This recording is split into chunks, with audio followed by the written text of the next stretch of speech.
So you want to create a membership site in Kajabi. Amazing. You've chosen to do the circle, which is the platform integrated in Kajabi. Now how to set it up. So the easiest thing to do here is once you go, obviously you start in dashboard when you log in, go down to products, all products. You can see that they already have a community tab, but also you can go to all products as well. You'll see here there is this new product tab. The thing to note, in case you don't know, is depending on the pricing plan you're on. So if you are on one of the first two tiers, you have a current product limit. So how many products you can create. I've been in Kajabi for 5 years, so I think I'm on the one that has 5 products. But you'll notice there's only 4 products here. So they count podcasts as a product. So if I go to my podcast tab, this, because I have a podcast inside of here, counts as a product, as you can tell. Anything under this element usually counts as a product. So even though it's not housed in my all products tab, it counts as one. And I'm saying that because when we go back to my all products and I try and create a new product, so like create a new community, you'll see when I try and click any of these really, it'll say, oh no, you're out of products. So I'm saying that in case you do have something where you have multiple products inside of your Kajabi already, either you can upgrade, or something that I usually do is if I have some of these courses that maybe are older, or like this one only has a couple lessons in it, I might actually put that on a landing page instead so I can free up that space and create a new community. Giving that note for those who already have a lot of products that you don't always have to upgrade, but depending on what you have going on, you might. Let's just say you have it free. You can do so many products. Amazing. So all you're going to do there is press new product, press community. You can do the same thing too if you do go to the community tab, and it'll automatically take you to create a new community.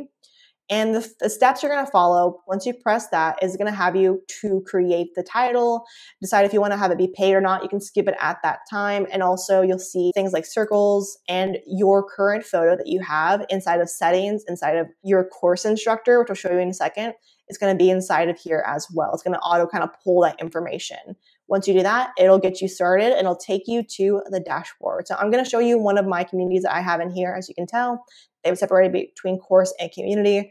And when you have one created, it'll show up this way. This one's not fully launched, but it'll show you what it'll look like as you build it out. So when I click here, as you can see, it'll load me in. Again, I only have one community inside of here. If you had more, this little button would show you that you can switch between different options of feeds. Also, same thing here. There's different circles. So this would be if you wanted to create separate separations. This is, again, more built out than yours is going to probably look at the moment. It's probably going to be a blank canvas, which can be both good and bad. The easiest place to start always is going to be if you have already a logo, you can add that here.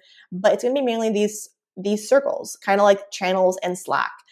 Usually I recommend trying to create some type of flow for people, like step 1, 2, and 3. Kajabi does have, and I'll put it down below, they do have a kind of like community showcase page where it shows a couple of people's communities built out in Kajabi and how it looks for them. I love that for inspiration, and also just good for you to kind of like see what things can look like inside of here. The other thing I'll note is when you're inside, you'll also see this blue tab. There's challenges, circles, meetups, and announcements. Challenges are, like I says, it's a challenge. So if you have a writing group and you want to do a January writing or a maybe like spring poem book or poem challenge, you can do that here.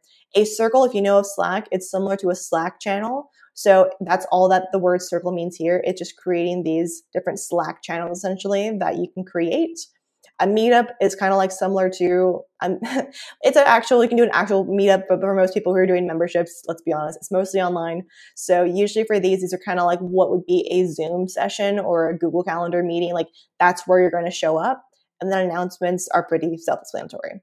The one thing I will say is these are the only tabs you can really create is a challenge and meetups. There are a couple others for like guides, but you'll see in the meetups tab, you have this option, also the live room. I talked about that in a previous video on which platform to choose if you want to know more about that. And then the main feed is going to pull all the posts from the circle here. So this is what it's going to look like. If you want to, there are community settings and account settings. So inside of here, you can tell I already added in the social links for it. You can also add in community guidelines, which is super important. Also, you can change your own email notifications and customize the photos so you can see what it looks like. So when they do get the information about maybe the new announcement or challenge, that comes over here. And then this is going to be customizing all of these different features as well. It's not going to give you too many options to change things, but it's still good for you to know. And navigation menu, as you can see, you can change a couple of things.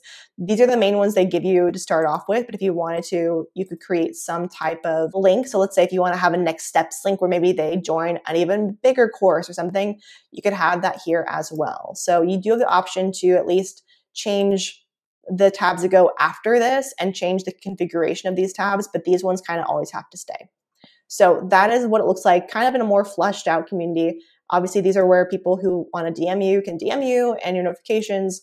But I wanted to show you how it's going to look when you join and create one and have a little bit more content in there. And you can obviously see here, you have more options to, you do have to choose the circle, kind of like choosing the designation of where this post will live on this tab.